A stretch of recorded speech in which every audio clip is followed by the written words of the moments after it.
A legal battle over the Louisiana's controversial Ten Commandments law is unfolding in court. State officials are arguing over whether the law violates constitutional principles. The case centers on a law requiring the display of the Ten Commandments in every public school classroom across the state.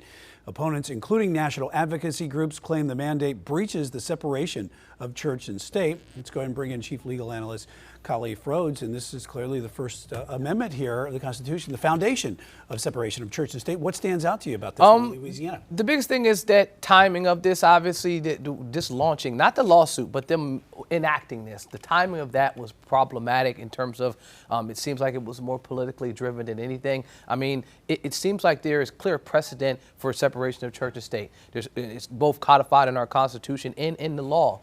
Throughout the case law that's come before any type of court over the last few years, they've supported that. Even though we've seen a number of cases that have come before this court that have a lengthy history. Roe v. Wade is one, 50 plus years of established precedent. And then the court says, you know what, we're not going to agree with that. We'll go another way.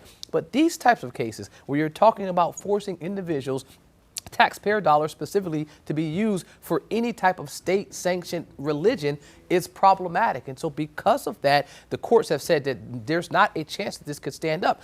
So when this was announced a few weeks ago, we talked about it on the air, and I said, I can see a challenge coming, and now the challenge is here. But I did find interesting one thing, that one of the plaintiffs that was involved in this is a Presbyterian pastor himself. And he says this is something that's making our religion, or one religion, seem like it's more dominant than another. And because of that, I believe that this is a violation of the Constitution. I wasn't expecting to read that when I looked at this case today. I'm like, okay, I can see the ACLU. I can see other folks that may be someone that doesn't believe in a religion at all. But I did not anticipate a Presbyterian minister to be connected to this lawsuit as a plaintiff. So where do you see this going? Because is this just one of those things that you put it out there, and then people, sooner or later, that the courts are going to adopt this type of thing moving forward? Is it dependent on a new administration coming in?